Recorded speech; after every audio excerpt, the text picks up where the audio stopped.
Nos sages ont institué que le Shabbat qui précède la fête de Shavuot coïncide nécessairement avec la paracha de Bamidbar, qui ouvre le 4e livre de la Torah, qui porte d'ailleurs ce nom.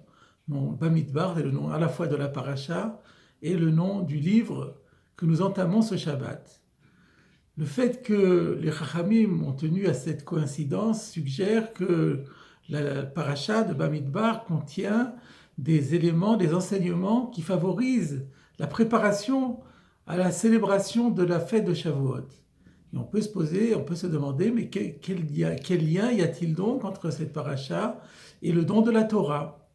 Quand on consulte le Midrash, on a l'impression que le Midrash considère que l'ensemble de cette préparation de Shavuot est cristallisé dans ce seul mot de Bamidbar, dans le désert, qui donne son nom à tout le livre, comme nous le disions, et qui de manière simple vient simplement dire que la parole de Dieu s'est adressée à Moshe Rabbeinu dans le désert du Sinaï. Mais justement, le Midrash s'étonne, pourquoi est-ce que la Torah avait besoin de mentionner cela ? Et il semblerait, d'après le Baal HaTurim, que le Midrash raccorde également ce début de livre avec la fin du livre précédent, le dernier verset de la paracha de Brokosai qui clôturait notre livre de Vaïkra, commençait par les mots « Ele ha-mitzvot ». Donc, comme s'il y avait un lien entre le désert et les mitzvot. D'où l'idée, comment se fait-il au fond que Dieu ait choisi comme cadre du don de la Torah un désert ? N'est-ce pas antinomique ? La Torah, c'est le contraire, c'est le symbole de la richesse, c'est le symbole de la fécondité. Et pourquoi choisir un cadre aride, synonyme de déshérence et d'aridité ? Alors le Midrash nous dit pourquoi la Torah a-t-elle précisé dans ce début de livre que la parole de Dieu s'est adressée à Moïse sur le mont Sinaï ? Eh bien, c'est pour nous enseigner deux choses.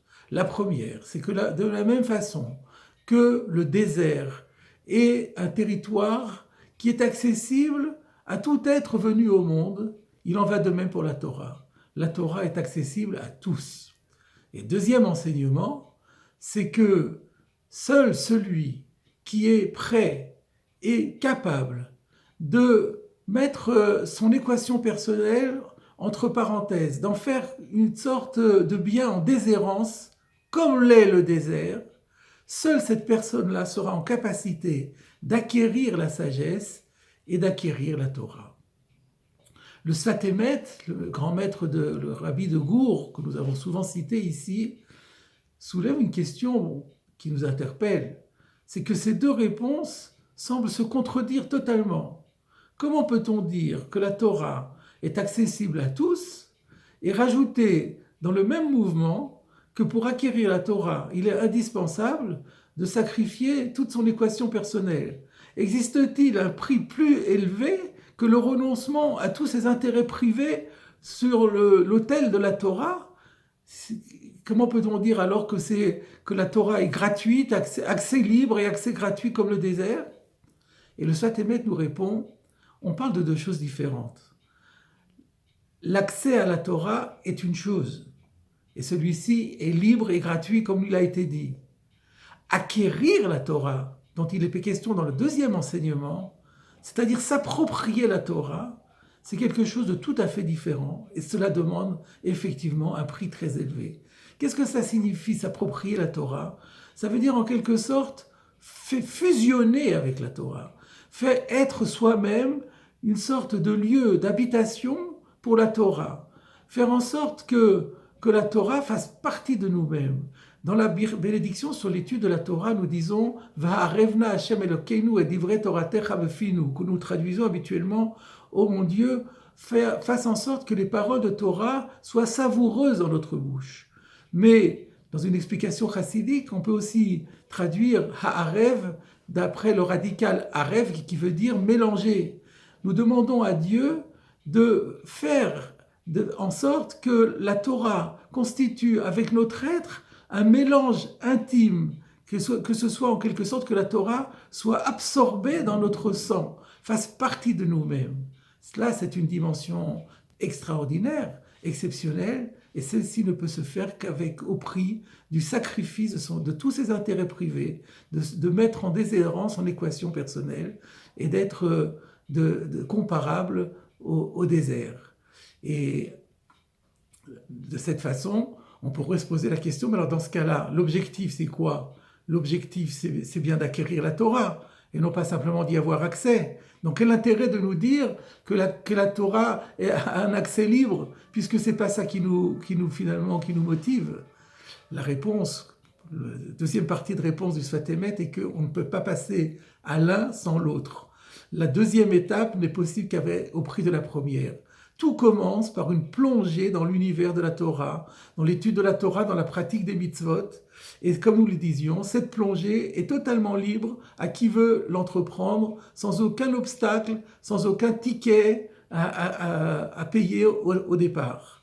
Et c'est seulement une fois qu'on s'est lancé dans cette étude que Dieu va nous récompenser en nous offrant toutes les ressources nécessaires pour nous approprier la Torah, tâche qui est beaucoup plus difficile, beaucoup plus ambitieuse, qui est notre objectif final et qui, elle, ne pourra se faire aussi que si nous sommes prêts à sacrifier tous nos intérêts privés en donnant une priorité absolue à la parole divine. Mais tout cela n'est possible, comme nous le disions, qu'en commençant tranquillement à nous plonger dans l'univers de la Torah. Ainsi, tout d'abord, un accès libre, et une fois qu'on s'est lancé, à ce moment-là, il faut aller jusqu'au sacrifice de notre être total sur l'autel de la Torah. Dans un autre paragraphe d'une autre année, le Sfat Emet rajoute une autre idée, c'est qu'il n'est pas indifférent que le commandement de l'observance du Shabbat, qui figure pourtant dans les 10 commandements, a en réalité été donné à Israël avant le don de la Torah. Pourquoi Dieu a fait-il précéder ce commandement sur les autres commandements? Tout simplement parce que, semble-t-il, le vécu du Shabbat, l'observance du Shabbat, constitue une préparation incontournable au don de la Torah. Et il nous le décline à 2 niveaux. Tout d'abord, on sait que lorsque Israël a reçu la Torah, il a été uni comme un seul homme, plus qu'il n'a jamais été tout au cours de son histoire. Keish echad belev echad, tout Israël, comme un seul homme et d'un seul cœur, a dit à Dieu, nous voulons faire et nous voulons écouter. Et ça, c'est favorisé par le Shabbat. La dimension sociale du Shabbat. Le Shabbat est un jour de retrouvailles, un jour de célébration collective. Donc en faisant l'apprentissage du Shabbat, les Béné Israël se préparaient à s'unifier comme un seul homme.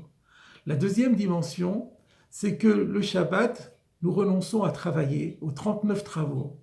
Et cette renonciation de quelque chose qui est quand même essentiel pour nous, puisque c'est pour notre subsistance, cette acceptation libre de renoncer à nos travaux en l'honneur d'Akadosh Baruch Hu, nous prédispose à un sacrifice encore plus grand, qui sera celui de l'accepter, de donner en tout et pour tout et dans toutes les situations de la vie, priorité absolue à la parole de la Torah, à la parole de Dieu. Et voilà pourquoi le Shabbat constitue une préparation indispensable au don de la Torah. Mes chers amis, cette année est une année très particulière, car le Shabbat, non seulement précède la fête de Shavuot, le Shabbat Bamidbar, mais il tombe la veille de Shavuot. C'est une opportunité exceptionnelle pour nous préparer davantage encore que chaque année. Profitons de la puissance spirituelle du Shabbat, de cette puissance dont nous venions de parler, de cette unification d'Israël, cette fédération d'Israël grâce au Shabbat, cette acceptation libre et volontaire et joyeuse de nous conformer totalement à la volonté divine, en plus de la paracha de Bamidbar qui nous rappelle que la Torah est un accès libre, mais qui nous demandera de nous approprier la Torah en acceptant en toutes circonstances de donner priorité absolue à cette volonté de Dieu qui s'exprime dans la Torah.